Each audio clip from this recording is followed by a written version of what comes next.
The emergency lights inside Nexara Prime had been flashing red for 3 hours straight, and every ambassador in the great circular chamber could feel the tension pressing down on them like a heavy weight.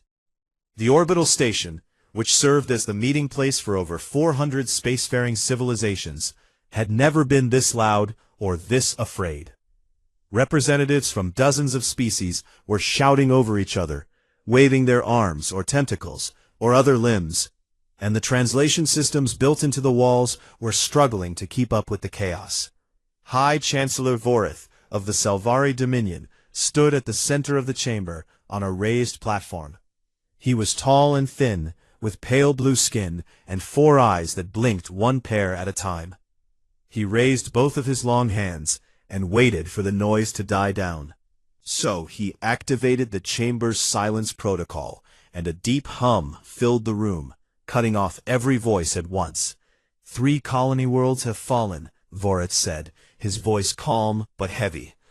The Kethvari Imperium launched coordinated strikes across our border systems less than 40 hours ago. Their fleets moved faster than our early warning systems could track. The colonies on Drenith, Ulios, and Palvin 6 are now under full military occupation.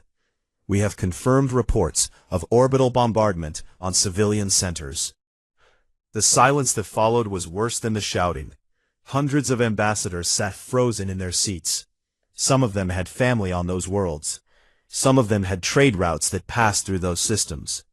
All of them understood what this meant. War had come to the Galactic Council, and it had come fast. Ambassador Lena Marsh sat near the back of the chamber, in a small seat reserved for observer species. Earth had only been part of the galactic community for 11 years, and in that time, humanity had been treated like a curiosity at best and a nuisance at worst.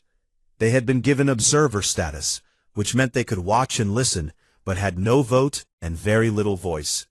Most species saw humans as a young civilization, from a small, wet world orbiting an average star. Nothing special, nothing dangerous. Lena was a woman of average height, with short brown hair and steady dark eyes. She had been a diplomat for 20 years before taking this post, and she had learned long ago that the most important thing you could do in a room full of panicking people was stay quiet and pay attention. So she sat still and watched as the council scrambled to respond to the worst military crisis in a generation. Vorith continued his briefing. The Kethvari Imperium was a militaristic empire from the outer spiral arm of the galaxy. They had been expanding aggressively for decades, swallowing smaller civilizations and building a war machine that rivaled anything the Council had ever seen. Diplomatic attempts had failed. Trade agreements had been rejected. The Kethvari did not want to negotiate. They wanted to conquer. "We must act together," Vorith said. "I am proposing a joint fleet under unified command. Every member species will contribute ships, soldiers, and resources. We will meet this threat as one." The debate that followed went on for hours. The insectoid Drellic Collective argued that they should focus on defense rather than attack. The Fenari Conclave wanted to try one more round of diplomacy. The Orlani Federation demanded that larger species contribute more ships.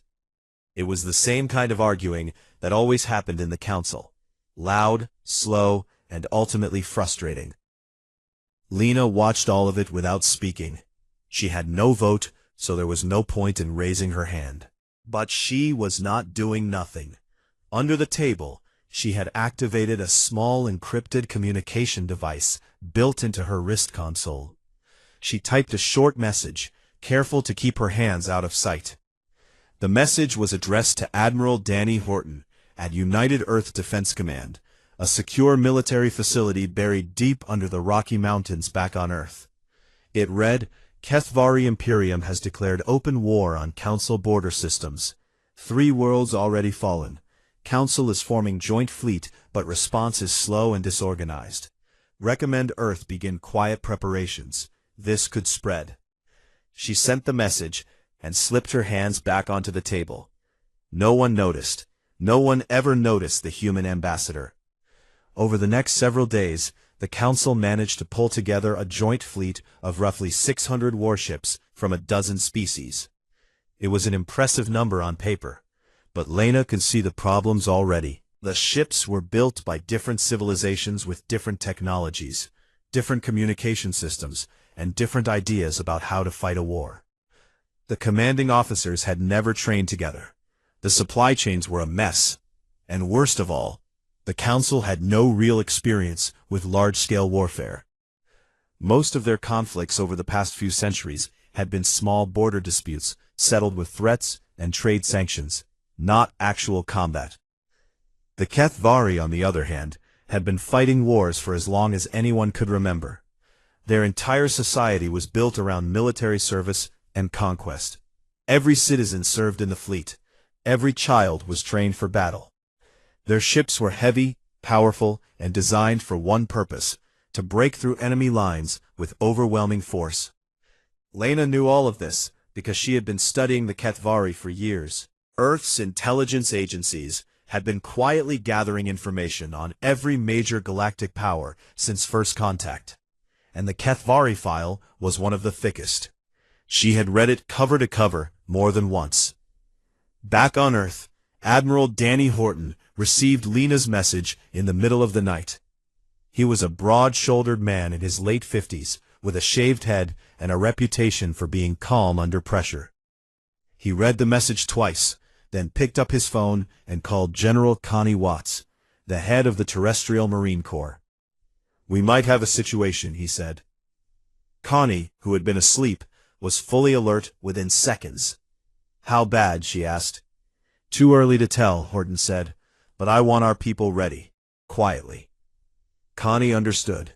She hung up the phone and began making calls of her own.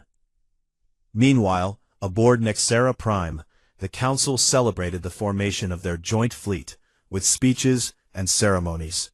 They told themselves that unity would be enough.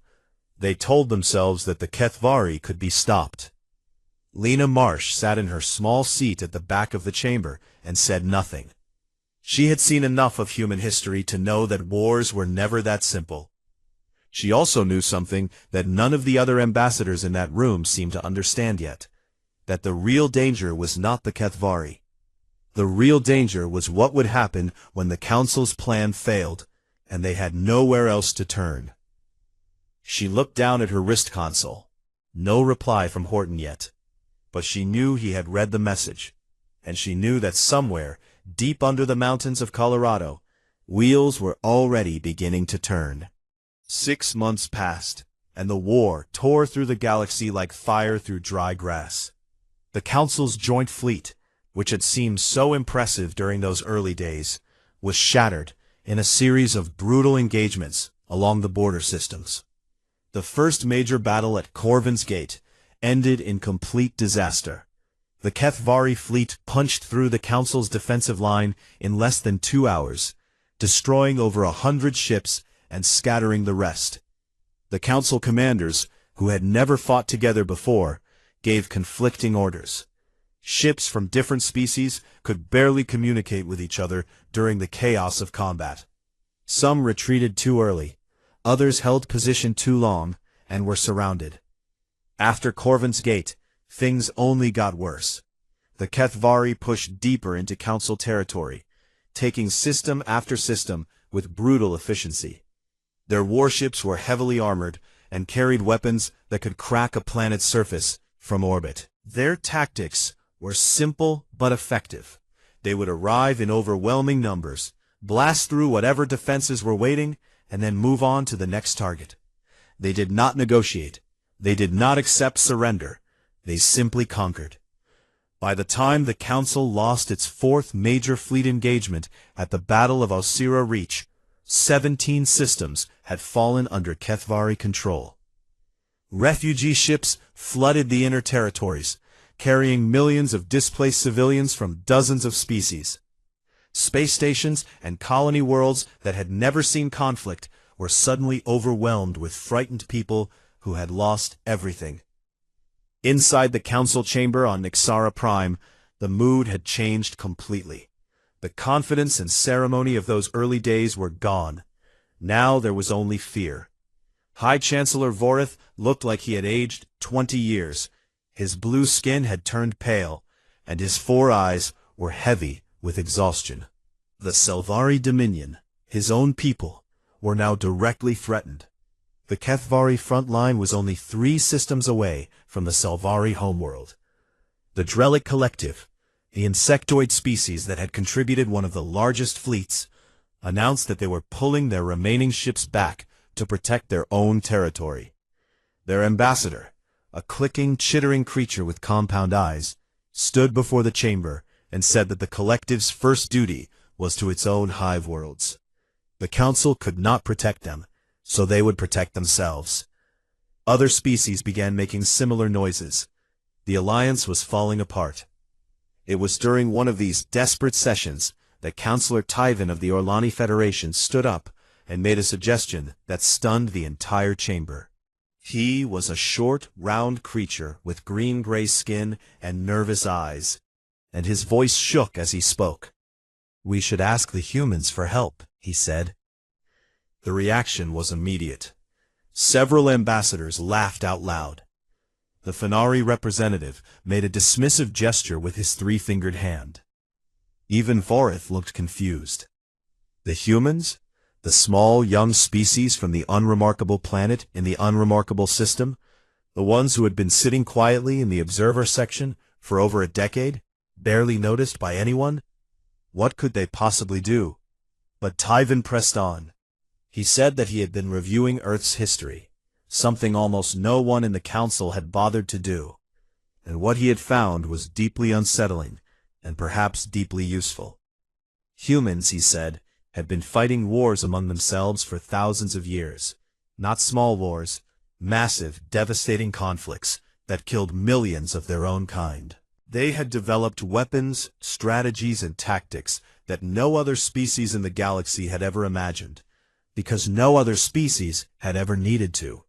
They are a species born in war, Tyven said, and they are very, very good at it. The chamber went quiet. Many ambassadors looked uncomfortable. A few looked toward the back of the room, where Lena Marsh sat in her usual seat, watching with calm, steady eyes. Vorith turned to her. "Ambassador Marsh," he said slowly, "would Earth be willing to assist the Council in this conflict?" Lena stood. She straightened her jacket and looked around the chamber at hundreds of alien faces staring back at her. She had been waiting for this moment for months. She had known it would come, because she had watched the Council's war efforts stumble and fail from the very beginning, and she had reported every detail back to Earth. "Earth has been watching this war closely," she said, her voice clear and even. "We have great sympathy for the suffering of the Council's member species. If the Council were to make a formal request for military assistance, humanity would give it serious consideration. But I should tell you," she added, "that humans do not fight wars the way the Council does." The vote was held that evening. It was close. Many species were reluctant to involve an outside power, especially one they knew so little about. But in the end, desperation won over pride. The formal request was sent to Earth.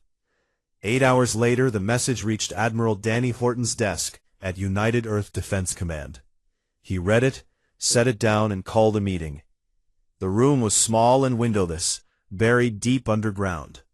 Around the table sat General Connie Watts, who had spent the last 6 months quietly preparing the terrestrial Marine Corps for a conflict most of Earth did not yet know about. Beside her was Captain Greg Nolan, a lean, sharp-eyed officer in his 40s, who commanded Earth's first interstellar warship, the UES Longbow. And across from them sat Dr. Hannah Price, the chief strategist at the Office of Exo-Conflict Analysis, a think tank that had been studying alien warfare since first contact.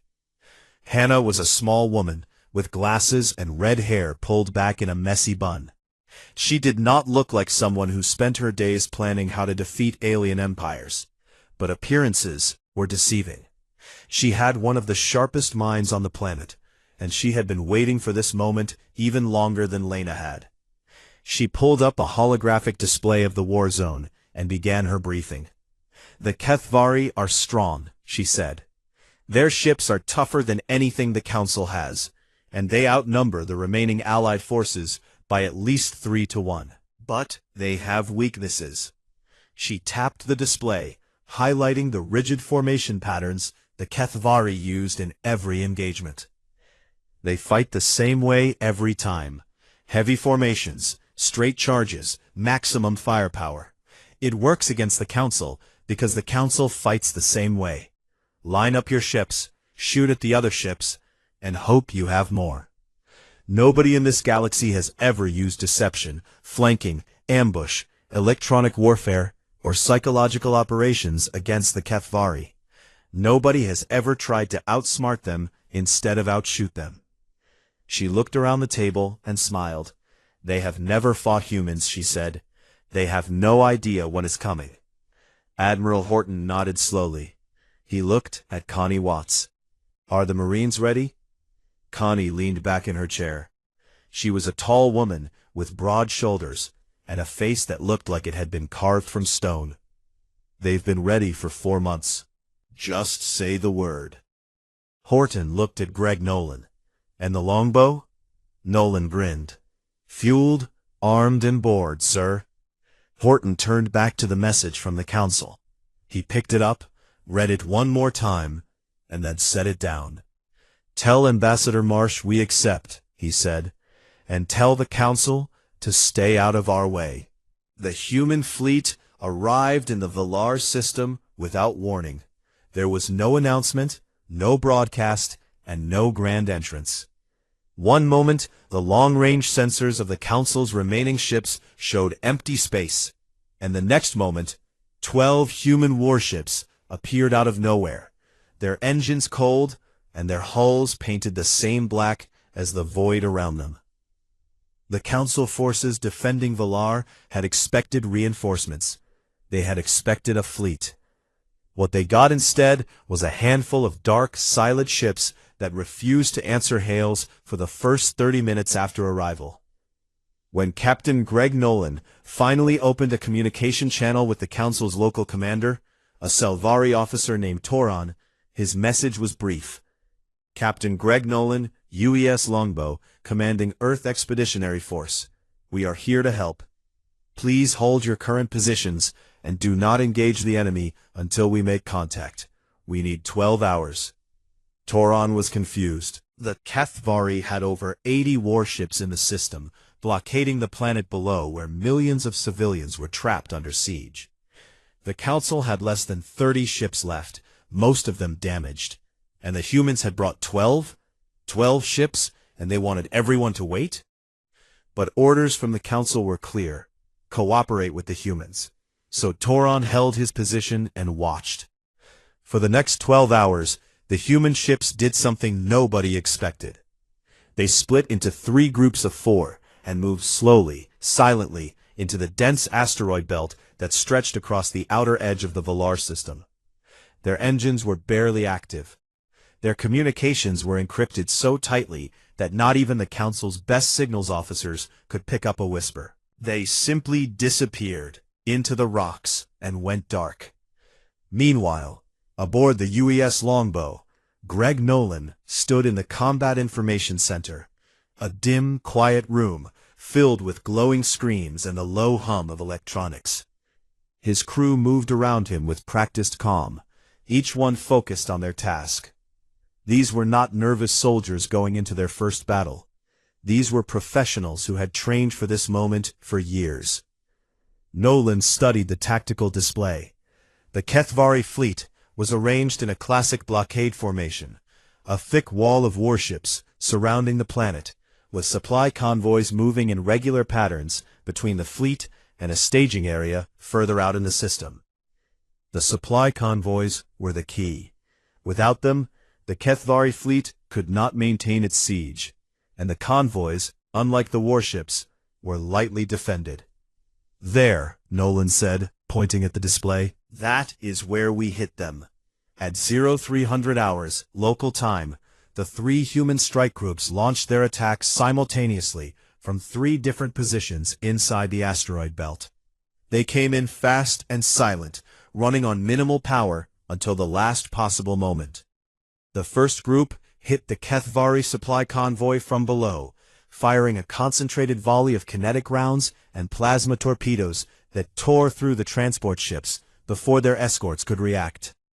The second group struck the convoy's rear guard, disabling 2 heavy cruisers with precision strikes to their engine sections. The third group, led by Nolan himself aboard the longbow, drove straight into the gap between the convoy and the main fleet, cutting off any possibility of reinforcement. The entire attack lasted 11 minutes. When it was over, 3 Kethvari capital ships were destroyed, 7 transport vessels were burning wreckage, and the supply line to the besieging fleet was broken. The human ships pulled back into the asteroid belt and vanished again before the Kethvari main fleet could even turn around. Torin, watching from the Council's defensive line, could not believe what he had just seen. He replayed the sensor data 3 times. 12 ships, 12 small dark ships, had just done more damage to the Kethvari in 11 minutes than the entire Council Joint Fleet had managed in 6 months. But the space battle was only half of the operation. While Nolan was tearing apart the supply convoy, 4,000 human marines were dropping through the atmosphere of Velar Prime in armored landing pods. General Connie Watts was in the first pod, because that was the kind of officer she was.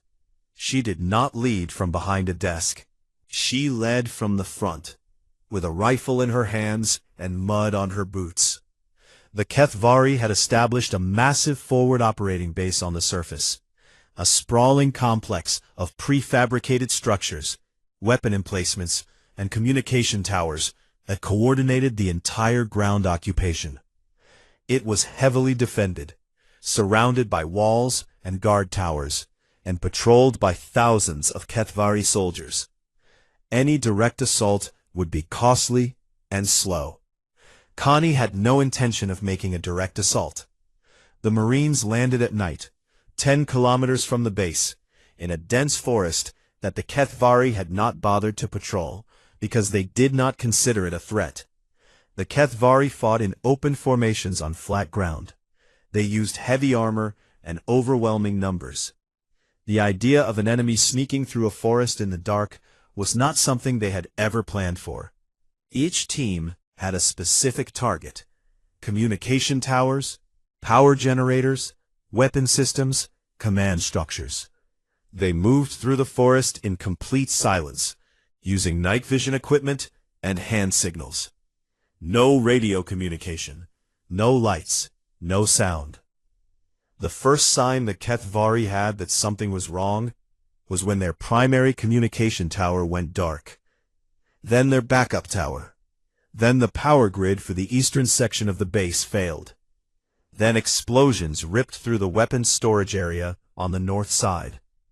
Then the command building's doors were breached from 3 directions at once, and human marines poured inside, moving with a speed and violence that the Kethvari defenders could not match.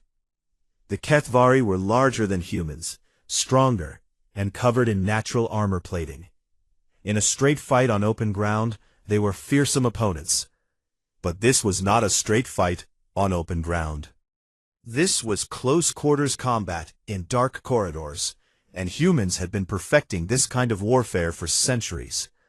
The Marines used flashbang grenades to blind and disorient the defenders. They used smoke to block sight lines. They moved in pairs, covering each other, clearing rooms with practiced precision. Every shot was aimed. Every movement was deliberate. In 2 hours, the forward operating base was in human hands. The Kethvari ground commander was captured alive, still trying to figure out what had happened. His communications were down. His weapons were destroyed. His soldiers were either dead, wounded, or surrounded. Connie Watts stood in the ruins of the command center and looked at the captured commander. He was massive, easily 8 feet tall, with thick gray armor plates covering his body, and small, furious eyes that glared at her with disbelief. "How?" he asked through the translation device. "You are small. You are weak. How did you do this?" Connie looked up at him. She was tired. Her uniform was torn and dirty. There was blood on her hands, though none of it was hers. "We are not weak," she said simply. "We are just different from what you are used to." Above the planet, the Kethvari fleet was in chaos. Their supply line was gone. Their ground base was gone. Their communications with the surface were gone. For the first time in the entire war, they did not know what to do. So they did the only thing they could. They pulled back from Velar to regroup and figure out what had just happened to them. The Council forces watched them go in stunned silence. The Drellic liaison officer aboard Toron's flagship was a tall insectoid with shimmering wings and compound eyes that reflected the light of the tactical display. He had watched the entire battle without moving, without speaking. Now, he turned to his communication console and sent a single message back to the Drellic Collective's high command. "The humans do not fight like us," the message read. "They fight like predators. They see in the dark. They move without sound. They strike without warning and vanish before you can respond. I have never seen anything like this. No one in this galaxy has ever seen anything like this." He paused, then added one final line. "I am glad they are on our side." Word of the human victory at Valar spread across the galaxy within days. Every species, every government, every military command studied the battle footage and tried to understand what they had just witnessed. Most of them failed. The tactics the humans used did not match any known model of warfare in the galactic database. They were something entirely new. And somewhere in the outer spiral, the Kethvari High Command gathered in a dark chamber aboard their flagship and looked at each other with something they had never felt before. Fear. The victory at Valar should have been a moment of celebration. It should have united the Council and given them hope. Instead, it split them in two. The emergency session that followed was one of the most heated in the Council's history. High Chancellor Vorith opened the meeting by praising the human forces and calling for deeper cooperation with Earth. He talked about the supply line that had been cut, the forward base that had been taken, and the first Kethvari retreat of the entire war. He called it a turning point. Then Ambassador Drylus of the Fenari Conclave stood up and ruined everything. Drylus was an old diplomat, thin and angular, with silver-white skin, and a voice that carried easily across the great chamber. He did not raise his voice. He did not need to. When Drylus spoke, people listened, because he had a talent for saying the things that everyone was thinking, but nobody wanted to say out loud. "I have watched the battle recordings from Velar," Drylus said. "I have watched them 7 times, and I must tell this council something that I believe we are all feeling, but none of us wish to admit." He paused and looked around the room. "The humans terrify me more than the Kethvari do." The chamber erupted. Vorith tried to call for order. Several ambassadors shouted in protest. Others nodded quietly. Drylus raised his hand and waited for the noise to settle. "Let me explain," he said. "The Kethvari are a known quantity. They are brutal, yes. They are powerful, yes. But they are predictable. They fight in formations. They follow doctrine. We understand them. We can model their behavior. We can anticipate their next move, even if we cannot always stop it." He turned toward the back of the chamber, where Lena Marsh sat watching with her usual calm expression. "The humans are none of these things. Their attack at Velar followed no known pattern of warfare. Their ships moved in ways our tactical computers could not predict. Their ground forces used methods that do not exist in any military database in the galaxy. They attacked at night. They used deception. They turned the environment itself into a weapon. And they did all of this with 12 ships and 4,000 soldiers against a force that outnumbered them 20-1. Drylus let that number hang in the air. "But that is not what frightens me," he continued. "What frightens me is what I saw on the faces of their soldiers in the combat footage." The chamber went very quiet. They were smiling, Draelus said. In the middle of combat, with explosions around them, and enemies in front of them, the human soldiers were smiling. Some of them were laughing. Their officers were making jokes on the communication channels. This is not the behavior of a species fighting for survival.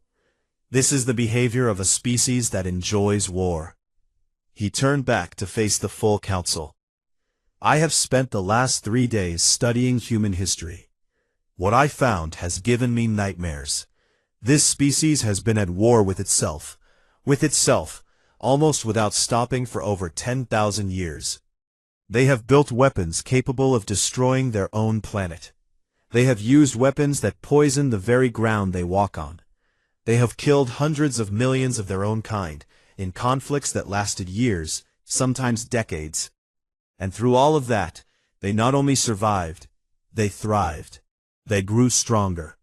War is not something that happens to humans. War is something that lives inside them. The silence in the chamber was absolute. So I ask this council, Draelus said, his voice dropping low, are we certain that inviting this species deeper into our conflict is wise? Today they fight the Kethvari on our behalf. But what happens tomorrow? What happens when the war is over and we have given a species of born predators a foothold in galactic affairs? What happens when they turn those smiling faces toward us? The debate that followed lasted for 2 full days. The council was divided almost exactly in half. One side, led by Vorith and the species whose worlds were directly threatened by the Kethvari, argued that Earth's help was essential, and that refusing it would be suicide. The other side, led by Draelus and the species further from the front lines, argued that humanity was an unknown danger, and that giving them military authority would be a mistake the galaxy would regret for centuries. Back on Earth, Dr. Hannah Price watched the council debates through Lena's encrypted intelligence feeds. She sat in her office at the Office of Exo-Conflict Analysis, surrounded by stacks of reports and glowing screens. And she laughed softly to herself. They are finally starting to understand, she said to Admiral Horton during their evening briefing. Horton, who was reviewing fleet deployment plans at his desk, looked up. Understand what? What we are, Hannah said. Every species in the galaxy evolved to survive their environment. The Selvari evolved on a calm, temperate world. The Drellic evolved in underground hive colonies where cooperation was everything. The Fenari evolved on a planet with almost no natural predators. They became intelligent. They became civilized. They reached the stars. But none of them were forged the way we were. She pulled up a holographic image of Earth, blue and green and swirling with white clouds. We evolved on a death world, she said. A planet full of predators, diseases, natural disasters, and extreme climates. We survived not because we were the strongest or the fastest, but because we were the most adaptable, the most creative, and the most relentless. And when we ran out of external threats, we turned on each other, and that made us even more dangerous. Every war we fought taught us something. Every conflict made us sharper. We are the product of 10,000 years of natural selection for violence, and we have learned to aim it. Horton was quiet for a moment. That is not exactly a comforting speech, Hannah. She smiled. It is not meant to be comforting. It is meant to be honest. The galaxy needs to understand that we are not just another civilized species with a few ships and good intentions. We are something they have never encountered before. And the sooner they accept that, the sooner we can end this war. Aboard Nexera Prime, the debate was reaching its breaking point. Lena Marsh had sat quietly through 2 days of arguments, insults, and accusations. She had listened to species call humanity everything from saviors to monsters. She had watched Draelus paint her people as a galactic threat, while Vorith begged for their help. She had said nothing, because she had been waiting for the right moment. That moment came when Vorith, exhausted and desperate, turned to her and said, "Ambassador Marsh, the council is divided. Perhaps you would like to speak." Lena stood. The chamber fell silent. Every eye, every sensor, every translator in the room focused on the small human woman standing in the back row. "I have listened to your debate with great interest," she said. "And I want to address something that Ambassador Draylus said, because he is not wrong." That surprised everyone, including Draylus. "Humans are dangerous," Lena said. "We know that better than anyone. We have spent centuries living with what we are. We have built weapons that could end our own civilization. We have fought wars that killed millions. We carry violence in our history like a scar that never fully heals." She paused. "But here is what Ambassador Draylus does not understand. We did not come to the stars because we conquered our violent nature. We came to the stars because we learned to control it. We learned to point it outward at threats that deserve it, instead of at each other. It took us a long time. It cost us more than you can imagine. But we did it." She looked directly at Draylus. "You do not have to trust us. You do not have to like us. But right now, your worlds are burning. Your people are dying. Your fleets are broken. And we are the only ones in this galaxy that the Kethvari are afraid of." She let that settle over the room like a blanket. "So you can spend another 2 days arguing about whether humans are too dangerous to be your allies," she said. "Or you can let us do what we do best and end this war." The vote was held that night. It passed by a narrow margin. Earth was given full operational command of the Allied war effort. When the news reached Admiral Horton, he stood up from his desk, straightened his uniform, and said 4 words. "Get me Greg Nolan." Admiral Danny Horton arrived at Nexara Prime 3 weeks after the Council's vote, and he brought the full weight of Earth's military planning with him. He set up a command center in a section of the station that had been used for storage, filled it with human equipment, and began reorganizing the entire Allied war effort from the ground up. The Council species did not know what to make of him. He was not loud or dramatic. He did not give grand speeches or make threats. He simply sat at his desk, studied the tactical data, and gave orders in a calm, steady voice that expected obedience and usually got it. His first order was to reorganize the Allied fleet. The old system, where ships from different species operated independently under loose coordination, was thrown out completely. Instead, Horton divided the combined fleet into task groups, each one containing a mix of Council and human ships, each one commanded by an officer who answered directly to him. The Council captains were not happy about taking orders from a human admiral, but after Velar, none of them argued too loudly. His second order was to stop fighting defensively. For 6 months, the Council had been retreating, holding lines, and trying to protect everything at once. Horton told them that was over. They were going on the offensive. Dr. Hannah Price flew up from Earth to serve as Horton's chief strategist. She spent her first week aboard Nexara Prime, buried in intelligence reports, building a complete picture of the Kethvari war machine, their fleet positions, their supply routes, their communication networks, and most importantly, their command structure. "Everything flows from the top," she told Horton during a late-night briefing. "The Kethvari military is totally centralized. Every major decision goes through their supreme commander, who operates from a flagship called the Throne of Keth. It is the largest ship in their fleet, always positioned at the center of their formation, surrounded by layers of escorts and defense ships." She pulled up a holographic image of the massive vessel. It was enormous, bristling with weapons and glowing with the energy of a small sun. "If we destroy that ship and kill the Supreme Commander, their entire command network collapses," Hannah said. "They have no secondary command structure, no backup plan. Every officer in the Kethvari fleet waits for orders from the throne. Without it, they will not know what to do." Horton studied the image. "How do we get to it?" "It is buried inside 2,000 warships." Hannah smiled. "That's the fun part." The plan she designed was simple in concept and insanely difficult in execution. The main Allied fleet, 36 human ships and over 200 Council vessels, would engage the Kethvari Grand Armada head-on near the Selvari home system, where the Kethvari were preparing their final assault. But the engagement would be a trick.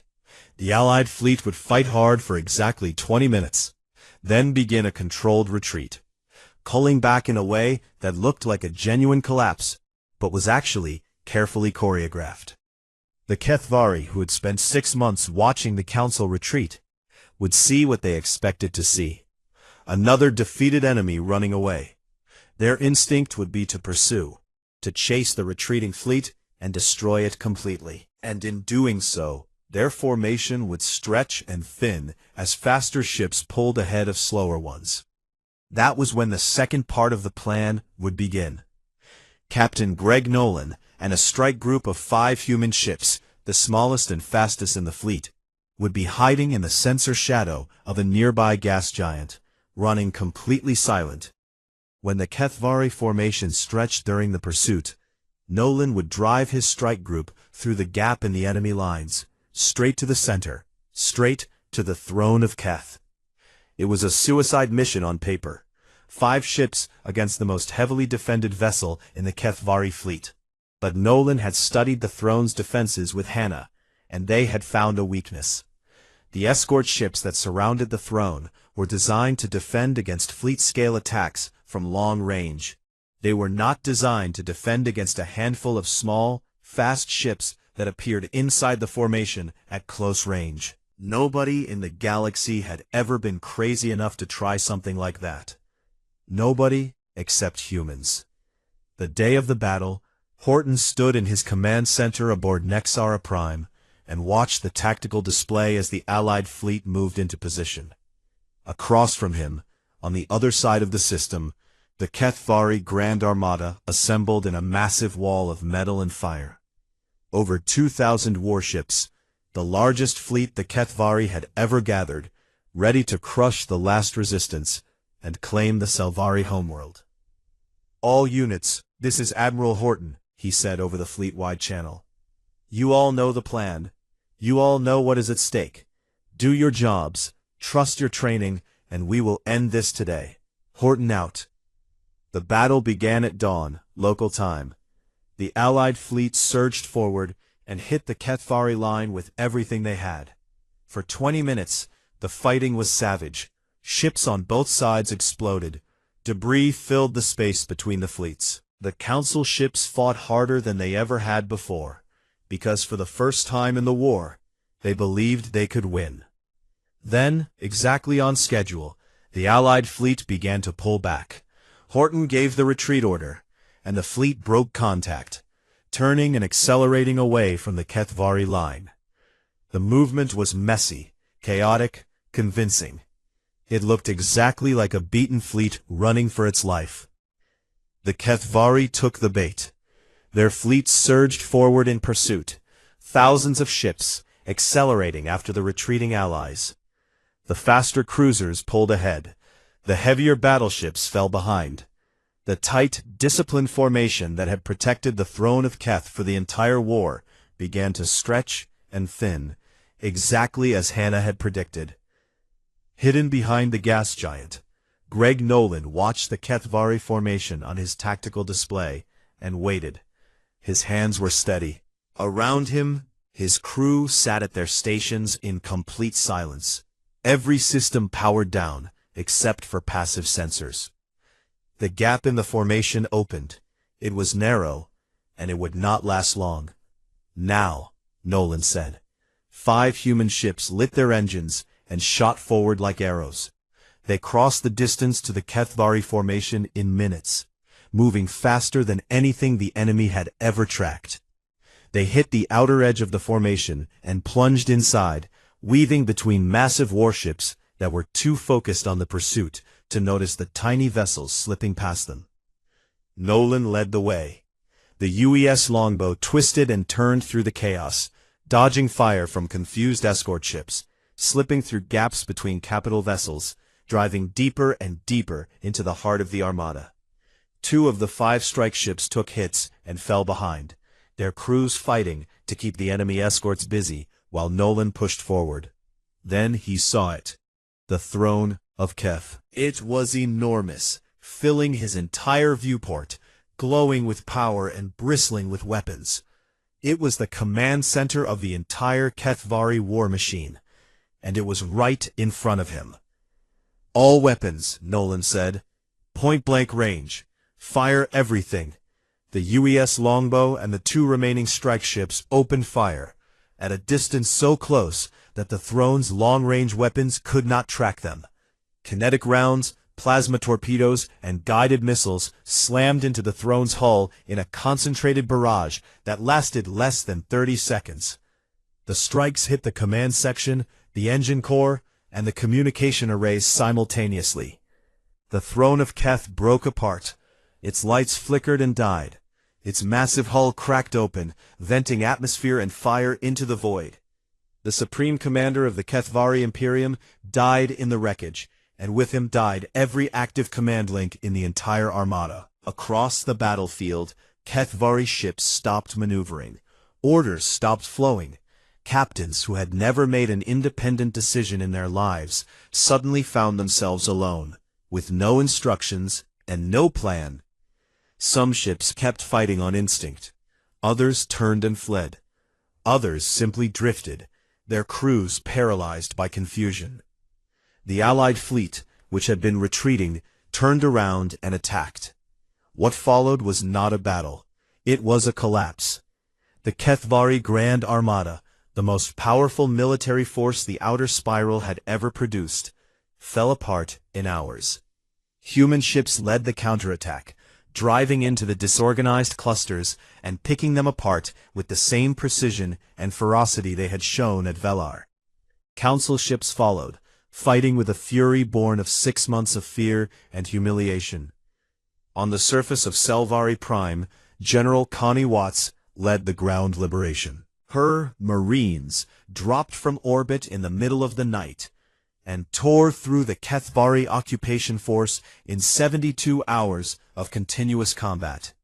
She personally led the assault on the capital city, walking through the streets with her rifle raised and her jaw set, freeing civilians who had been trapped for months. The war ended 4 days later. The Kethvari Imperium, leaderless and shattered, sent a message to Nexara Prime requesting peace. Horton accepted. The special session of the Galactic Council that followed was the quietest in living memory. The Great Chamber, which had been filled with shouting and fear for months, was almost silent as High Chancellor Vorith stood on his platform and looked out at the assembled ambassadors. "The war is over," he said, "and we owe our survival to a species that most of us ignored, underestimated, and feared. Today, I formally offer the human civilization of Earth full membership in the Galactic Council, with all the rights and responsibilities that come with it." Lena Marsh stood and walked to the center of the chamber. Every eye in the room was on her. She could feel the mix of emotions: gratitude, relief, admiration, and yes, still fear. She understood all of it.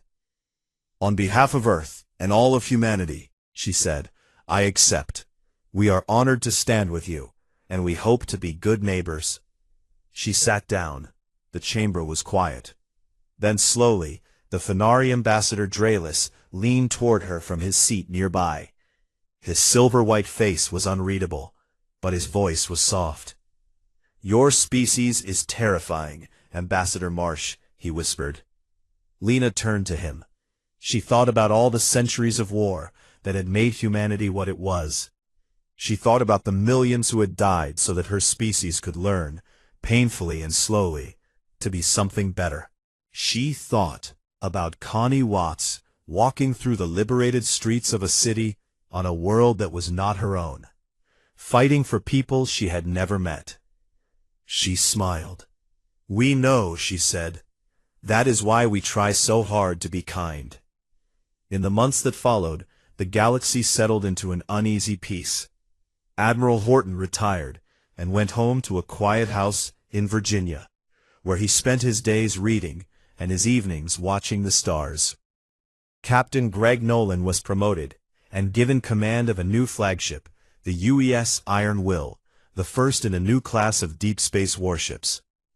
General Connie Watts returned to her ranch in Montana, where she raised horses and refused every interview request. Hannah Price published a paper titled Predator Diplomacy: Humanity's Role in the New Galactic Order, which became the most downloaded academic document in galactic history.